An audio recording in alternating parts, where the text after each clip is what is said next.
Buonasera a tutti ragazzi, come sempre mistero su mistero, in effetti fin dall'antichità non si capisce quale sia la verità, quali siano le bugie e purtroppo come tante cose anche la religione ha i suoi dubbi, quindi in effetti ultimamente è stata ritrovata una Bibbia di oltre 1500 anni fa e quindi è stata trovata in Turchia. Quindi, da quanto è emerso dalla lettura di questo libro, che è scritto in aramaico, Gesù non era il figlio di Dio, ma un profeta. Inoltre, dalla interpretazione emerge che l'Apostolo Paolo è indicato come l'impostore. Afferma che fu Giuda Iscariota ad essere crocifisso e che Gesù andò in paradiso vivo. Quindi un'interpretazione un po', diciamo, fuori dal normale di una Bibbia diversa, diciamo. Quindi questa Bibbia è stata fatta la radiazione a carbonio, quindi risale a quell'epoca lì, però giustamente, come sempre, ragazzi, parole diverse. Quindi dalle interpretazioni emerge addirittura che Gesù predisse la fondazione dell'Islam 700 anni dopo con la venuta del profeta Maometto. Quindi le autorità di Teheran affermano che quello che sta scritto è autentico. La copertina della Bibbia ha una, diciamo, è in pelle, ragazzi, quindi diciamo è scritta in aramaico ed è stata scritta con lettere dorate e conservata adesso nel museo etnografico di Ankara. Quindi è scritta tutta in aramaico, quindi il deterioramento di questo libro non permette però una precisa lettura, però la maggior parte delle parole si capisce in effetti, quindi le parti narrano della storia di Gesù che alla fine dice che non era il figlio di Dio, ma bensì il figlio di un profeta. Quindi in effetti qualcuno crede che, come sempre, la Chiesa Cattolica sia responsabile di tutti questi insabbiamenti, diciamo così, e che all'epoca fosse in possesso di tutti i Vangeli, incluso quello di Barnaba, perché questo qua, in effetti, questa Bibbia, in effetti è il Vangelo di Barnaba, un discepolo di Gesù, che afferma che Gesù non è stato crocifisso, ma bensì è stato crocifisso Giuda Iscariota ad essere crocifisso sulla croce, perché Gesù andò in paradiso da vivo e non da morto. Quindi diciamo come sempre ragazzi, notizie un po' scioccanti, credere, non credere, quindi non si sa mai davvero a che cosa credere, perché ogni giorno qua ne esce una diversa, quindi va a capire mo qual è quella vera, qual è quella falsa, ma fatto sta che sì, sì, non si capisce quasi nulla, avvocatei, in effetti stanno talmente incasinati con tutti sti libri che veramente ti viene da domandare quale sia il vero e quale sia il falso, quindi anche se questo qua intanto è datato 1500 anni fa ed è scritto in aramaico, quindi in effetti è originale. Mo' può darsi pure per l'amor di Dio che dentro sia scritto qualche cosa di diverso, però la datazione, la scrittura in aramaico, cioè poi come si dice, la pelle che stava, che anche se deteriorata, diciamo, risale a quell'epoca lì. Quindi in effetti è a tutti gli effetti una cosa di quell'anno là. Quindi poi sono le scritte che giustamente spaventano la Chiesa perché giustamente si vede una cosa molto diversa da quella che siamo stati abituati noi. Quindi diciamo come i rotoli del Mar Morto che sono stati giudicati eretici, se vi ricordate ci stava quel Gesù che era un po' diverso. Quindi diciamo che la Chiesa avrà insabbiato davvero tutto e tutto e davvero, come ho detto io in tanti video, fosse una vera Bibbia, noi non ce l'abbiamo mai avuta. In effetti la Chiesa ha preso 3-4 Vangeli, ha tolto quello che non gli conveniva, ha raccolto quello che conveniva e ha fatto una Bibbia. Io sono convintissimo che sia andata così, guarda, non mi voglio sbagliare, forse. Ha tolto quello che non conveniva a lei, ha messo giusto quello che conveniva a lei e ha fatto la famosa Bibbia, perché la Bibbia in effetti sarebbero tanti Vangeli messi insieme, uniti, e poi ci fai l'Antico e il Vecchio Testamento, diciamo, il Nuovo Testamento. Quindi in effetti è un raggruppamento di Vangeli. Guarda caso, questo, il Vangelo, quello lì di San Tommaso, non è stato giudicato, diciamo, originale.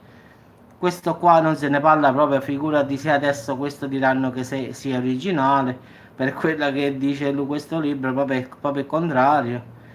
Quindi i dati ufficiali fu proprio nel 325 d.C., quindi questo di Barbara non fu l'unico ad essere escluso, sentite, eh?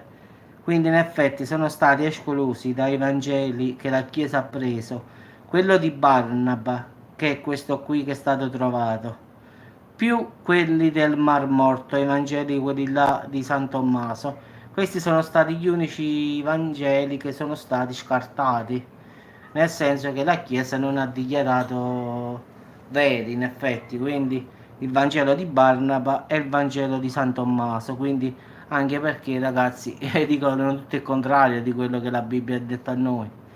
Quindi però adesso ah, ecco qua.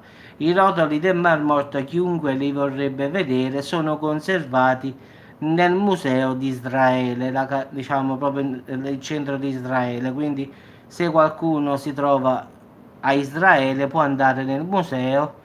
Sono esposti, ragazzi, giustamente con i vetri sopra. Sì, stanno chiusi col vetro, però si vedono, anche se sono in aramaico, ragazzi, quindi non è che voi vedete scritto in italiano, quindi se andate lì vedete i papiri, in effetti sono rotoli un po' deteriorati che stanno sotto delle campane di vetro, quindi potete andarvi a vedere nel museo di Israele. Quindi qualcuno che può andare ci può andare, non è quello il problema, quindi va a vedere che in effetti invece questo qua di Barnaba, questa Bibbia che è stata trovata, si trova nel museo etnografico di Ankara, è anche visibile, quindi potete andare a vederlo, quindi è accessibile a tutti, si paga l'entrata, so, però si può andare a vederlo, quindi è scritta in aramaico, è deteriorata diciamo un pochino, ed è stata fatta in pelle e tutta con lettere dorate e aramaico. Quindi potete ammirarla bene, fare le foto, questo sì. Tanto chi è che traduce l'aramaico? Lì permettono di fare le foto anche perché l'aramaico è una lingua che nessuno di noi riuscirebbe a tradurla.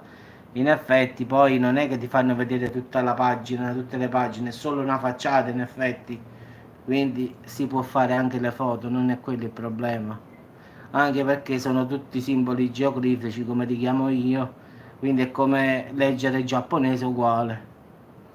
Quindi ragazzi, sempre novità su novità, non si capisce mo quale sia la verità, quale sia la bugia, anche se dal canto mio, non perché ce l'ho per la Chiesa, però sinceramente a volte ho dei dubbi, guardate, che la Chiesa ha ingannato un po' a tutti, in effetti su tutto. E avvocate è un po' difficile, in effetti più avanti si va e più escono cose contro la Chiesa, ma non perché uno vuole attaccare la Chiesa, perché escono delle cose che fanno vedere un'altra Chiesa. E non perché come i soliti cattolici vogliono dire, vogliono attaccare la Chiesa, vogliamo... No, no, qua non si tratta di attaccare la Chiesa, ma che ce ne importa? Qui si tratta di sapere la verità, di perché la Chiesa nasconde tante cose. Ah, io non voglio attaccare proprio nessuno, il problema è sapere dov'è la vera Bibbia. Voglio sapere quello, non mi interessa di attaccare la Chiesa, il Vaticano, il Papa, non me ne importa proprio di sta gente a me. A me interesserebbe sapere qual è la vera verità. In effetti cosa ha detto Dio a noi. Anche perché se faccio un esempio, un giorno moriremo, andremo dal Padre Eterno, c'è la frase, e non sapremo mai Dio che cosa avrà detto, perché gli umani hanno cambiato tutto e tutti. Quindi nel corso dei secoli le Bibbie sono state capovolte, girate, travolte. Quindi va a finire che quando arriveremo da Dio avremo fatto semmai il contrario di quello che lui ha detto. Anche perché, parliamoci chiaro, la Bibbia è stata cambiata un sacco di volte.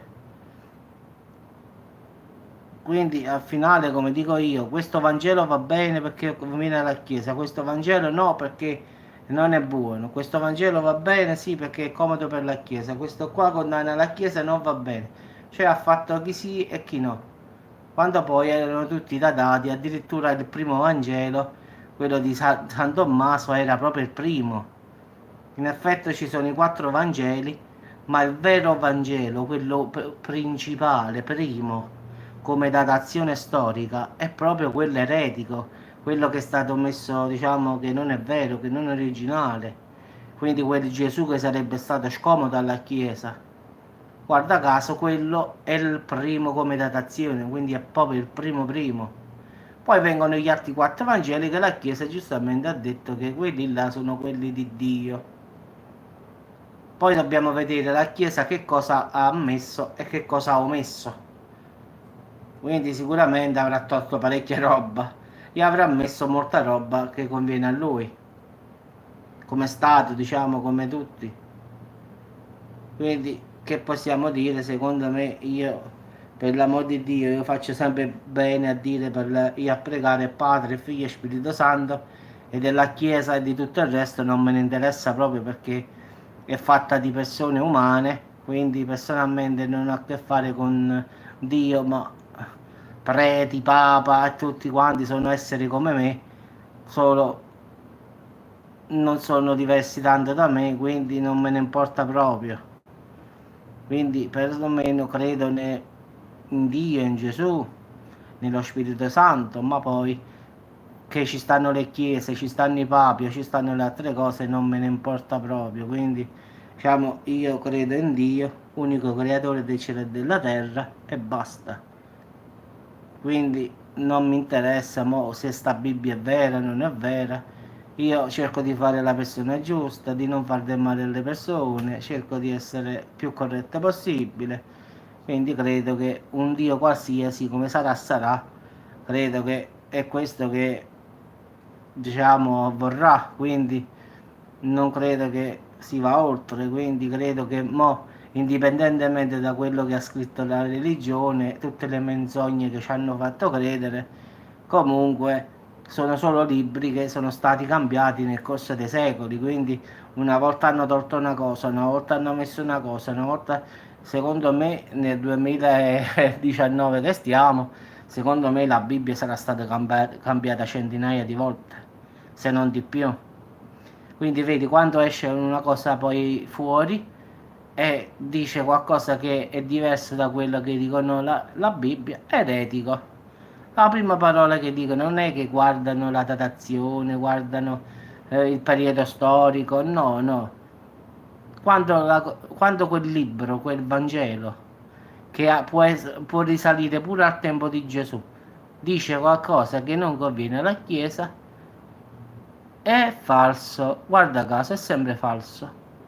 Quando invece qualche pergamena esce fuori e dice le stesse cose che dicono loro, è stato ritrovato un Antico Testamento che attesta che le parole di Gesù erano così, quindi quando è così allora la Chiesa si muove. Quindi questo è ridicolo, quindi in effetti secondo me se le datazioni sono tutte corrette, anche le cose brutte come dicono loro dovevano metterle nella Bibbia. In effetti se nel Vangelo di San Tommaso Gesù dice così, dovevi metterlo nella Bibbia. Se questa qua dice che Gesù in effetti, ciao Olivia, non è stato crocifisso ma è andato vivo in cielo e invece è stato crocifissato Giuda Iscariota, lo potevi aggiungere alla Bibbia perché comunque è un documento storico che è accertato, diciamo, come datazione storica è originale è scritto in aramaico, la pelle che è fatto il libro risulta a quell'epoca, cioè più chiaro di questo che deve succedere? Doveva venire Gesù a portarlo. Cioè, è questo che dico io, non è che doveva venire Gesù a portarlo e dice eccolo qua. Quindi non è che uno dice vabbè questo l'hanno fatto mo', no, perché quella carta lì era di quell'epoca lì, quella pergamena al carbonio risulta quell'anno lì, quella pelle è di quell'anno lì, quindi tutto risale a quel tempo lì.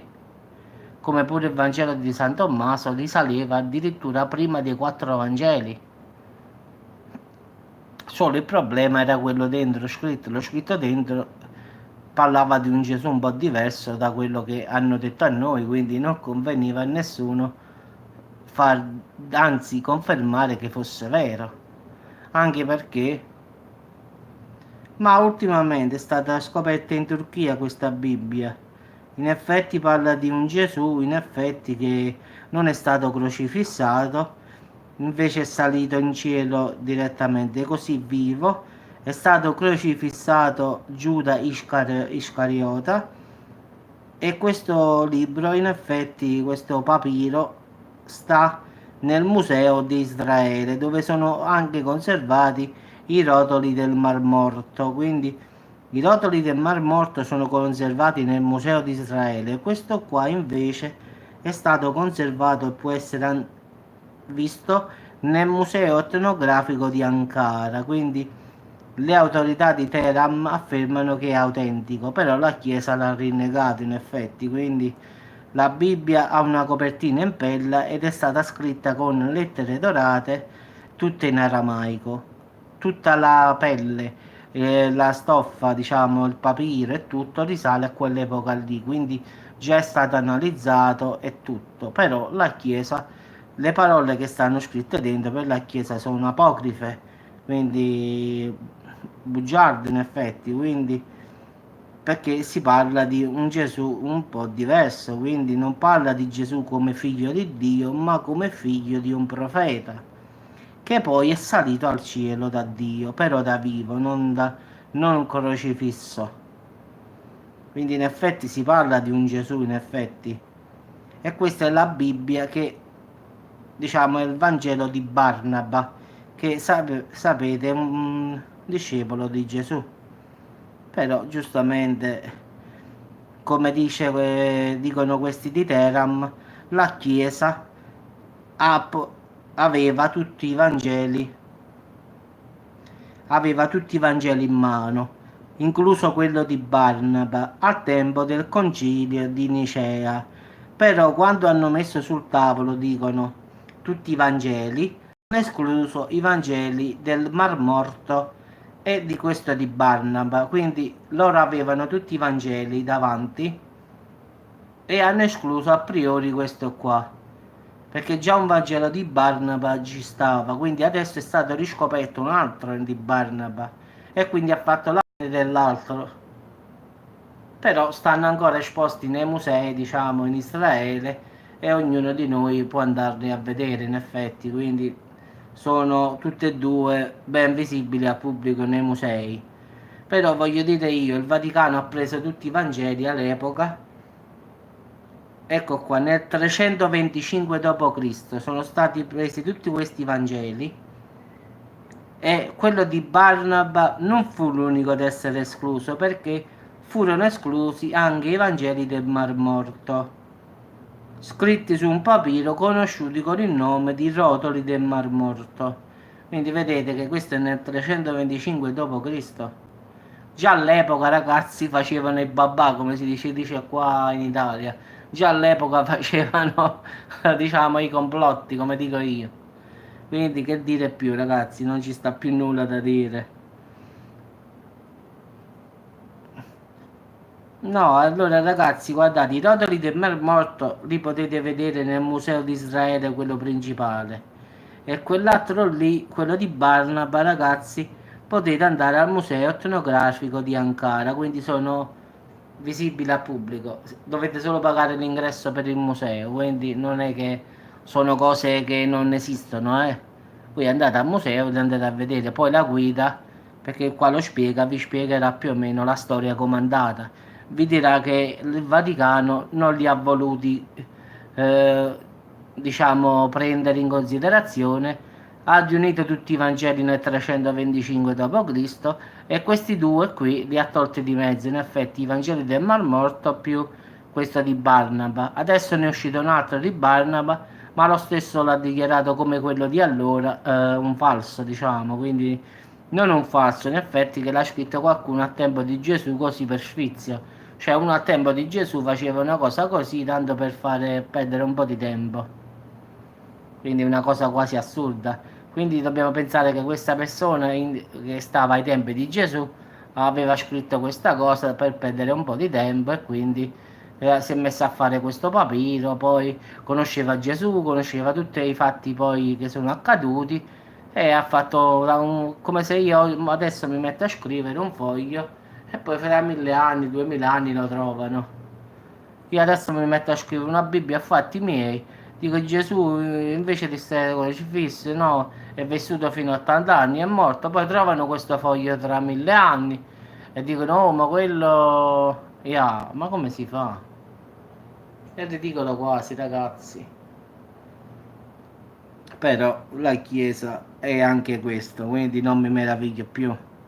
Quindi in effetti come dico io, sì sì, e quelli sono capaci di dire che la Bibbia poi. Allora, se la scrivo a favore loro, diranno che la mia è la vera Bibbia. Se invece condannano la Chiesa e dicono, no, questo è eretico, questa l'ha scritta il diavolo. Quindi se dico che le chiese devono prendere i soldi, devono prendere le case, devono avere, diciamo, le donazioni, allora puoi stare sicuro che tra 2000 anni questo mio foglio lo faranno diventare tipo Bibbia. Se poi dico altre cose brutte, allora dici no, questo è falso. Quindi così è stato pure allora, ragazzi. Hanno preso i Vangeli, ha detto questo va bene per noi, questo no e questo non va bene per noi. Allora questo toglilo. Questo che dice, questo è buono per noi, quindi mettilo qua. E così è stata fatta la selezione dei Vangeli, in effetti, secondo me. Quello che era giusto per loro, per arricchirsi e fare, diciamo, stare al potere, era giusto per loro. Le cose che andavano, diciamo, contro di loro, andavano scartate.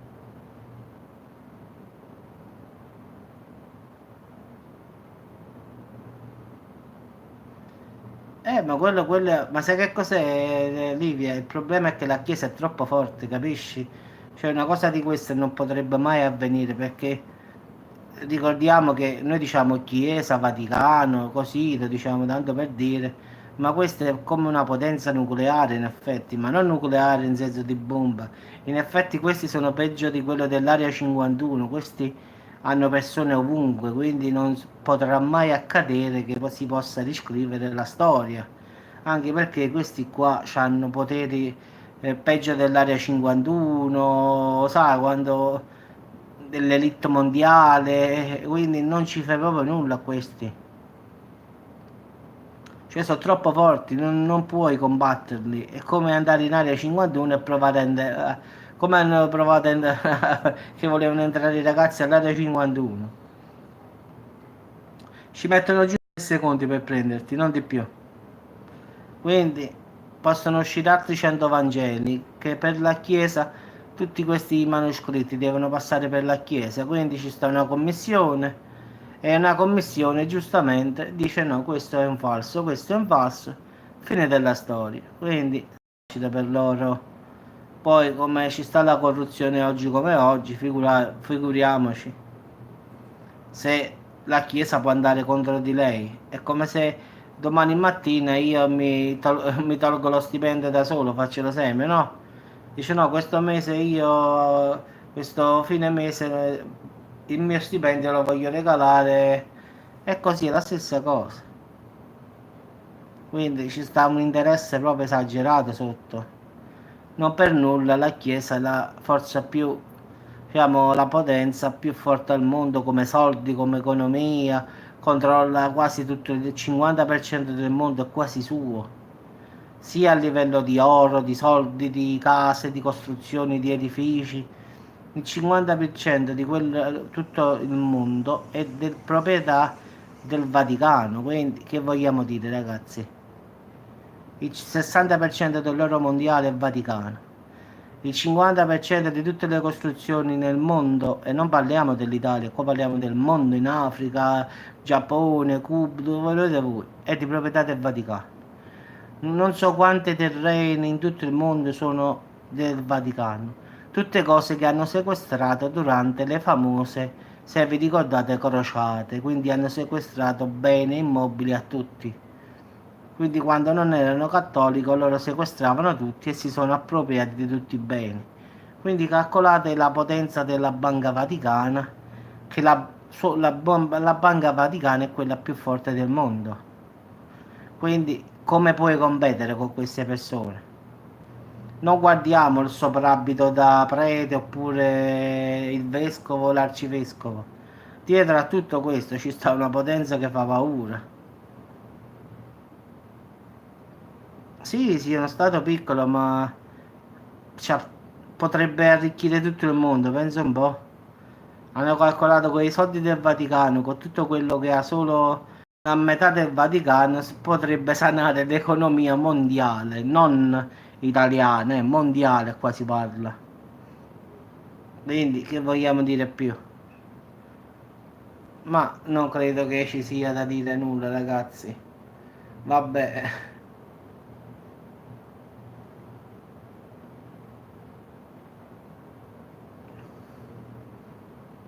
Guarda, a volte forse tu tieni ragione, vogliono farsi distrarci, però forse a volte sai che pensa, forse vogliono farci cadere, capisci?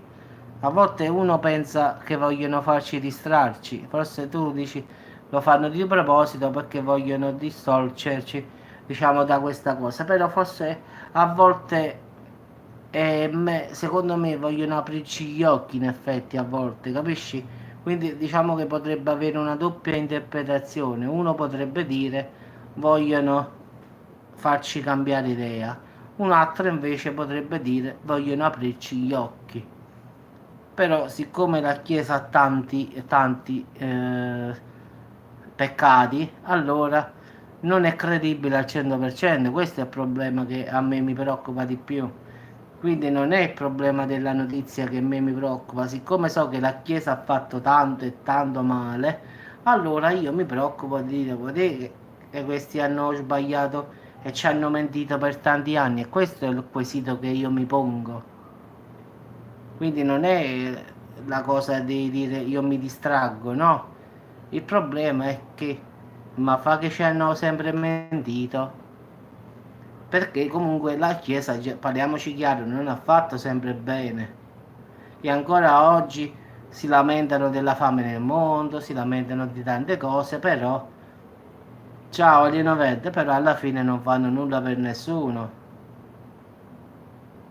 Parlano dei bambini in Africa che si muoiono di fame, parlano di quello, però non fanno nulla a finale per aiutare queste persone. Io non dico a me o a te o a altri, però per le persone senza tetti, quelli che stanno in strada, i bambini in Africa, cioè con i soldi che hanno, ragazzi.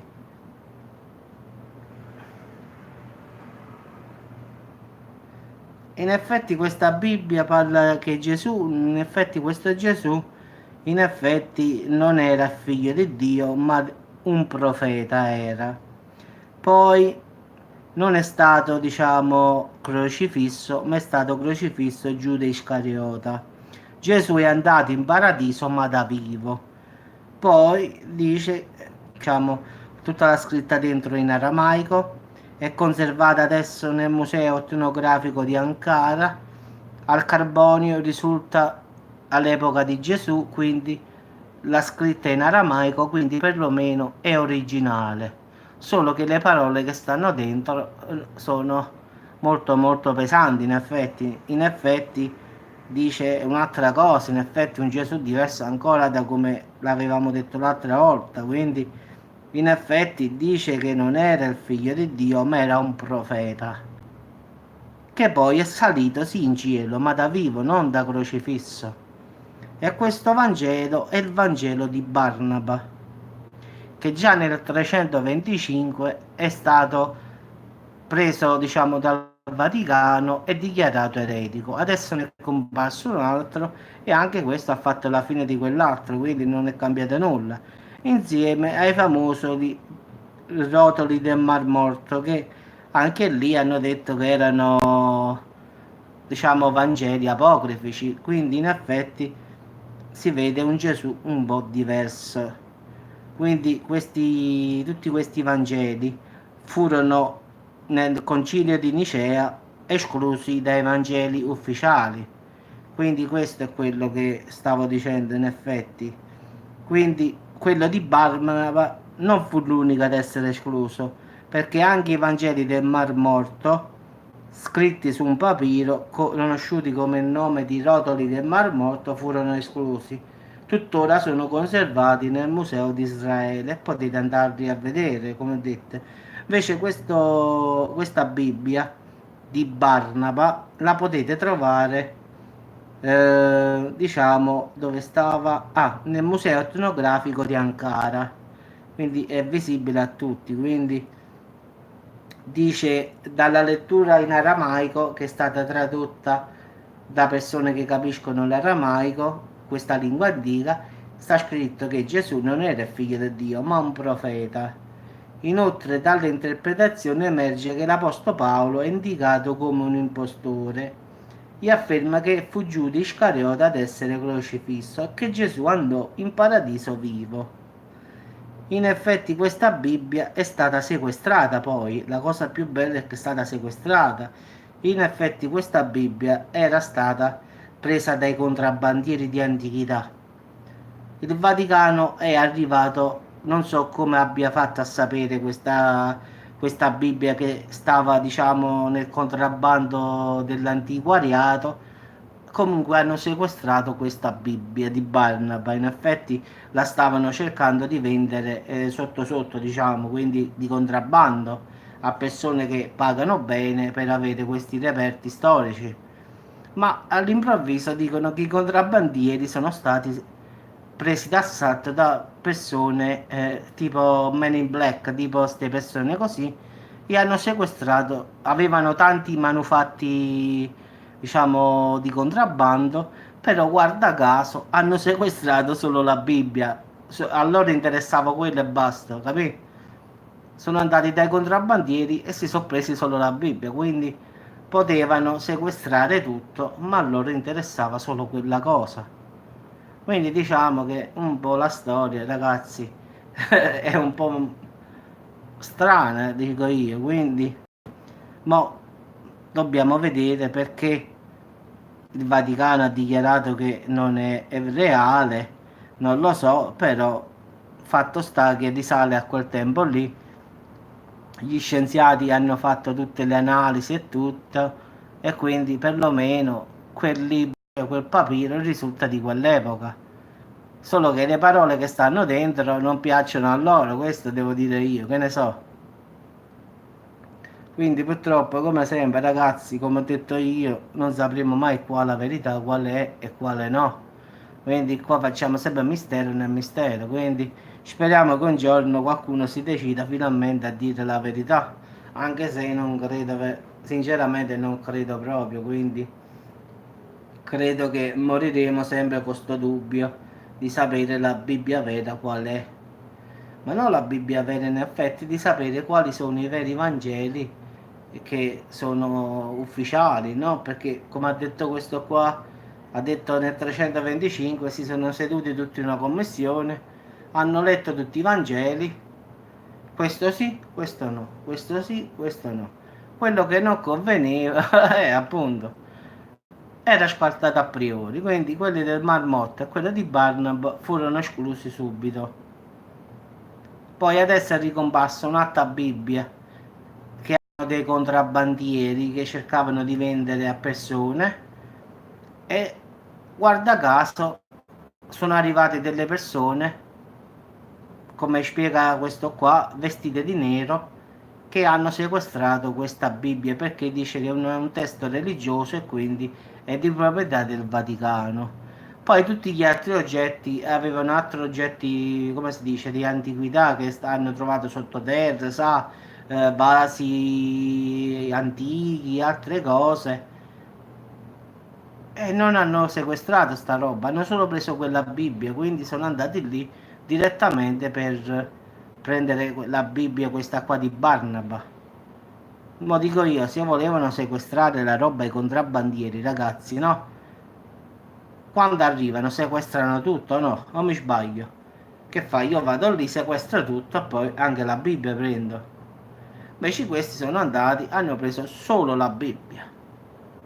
Poi delle altre cose non se ne sono proprio importati. Quindi già sapevano che aveva questa Bibbia, che loro stavano cercando di vendere al miglior offerente. Quindi secondo me si è sparsa un po' la voce e li hanno beccati in effetti. Quindi sono andati e hanno sequestrato la Bibbia perché è una cosa del Vaticano, quindi non è di proprietà di nessuno. Quindi qualsiasi cosa che si parla della Chiesa o risalga al tempo di Gesù, come regola è di proprietà del Vaticano, quindi avevano tutto il diritto di prendersela.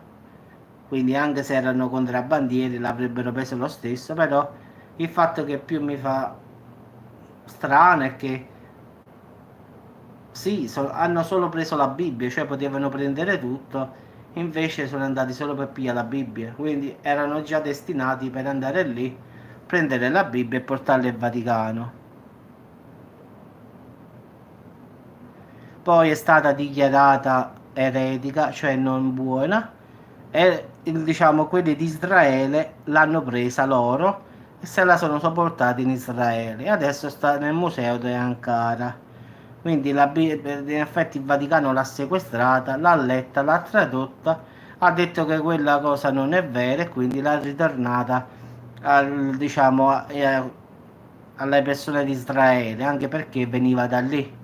Quindi Israele ha cercato il Vangelo di Barnaba e comunque il Vaticano gliel'ha restituito. Però l'ha detto che non è originale, però comunque in Israele, messo nel museo come antichità, e sta scritto il Vangelo di Barnaba, anche se non è ufficiale che la Chiesa lo ha dichiarato eretico, però è un, diciamo, un reperto storico di quella data di Gesù, in effetti, quindi quel periodo. Però la Chiesa dice che non è buono, quindi però il museo comunque lo ritiene un reperto storico molto importante perché risale al tempo di Gesù. Quindi ragazzi non c'è nulla da fare, vinceranno sempre loro come dico io. Vabbè ragazzi, vi auguro buona serata, buonanotte a tutti e ci sentiamo domani. Se vai al museo lì, Israele, lo puoi vedere, quindi ti fanno pure la spiegazione, ho letto. Sì, ma a me lo stesso, guarda. Vabbè ragazzi, vi auguro buonanotte a tutti e ci sentiamo domani. Buonanotte Giasmina, Avvocatella, ciao a tutti ragazzi, Alessandro, ciao a tutti.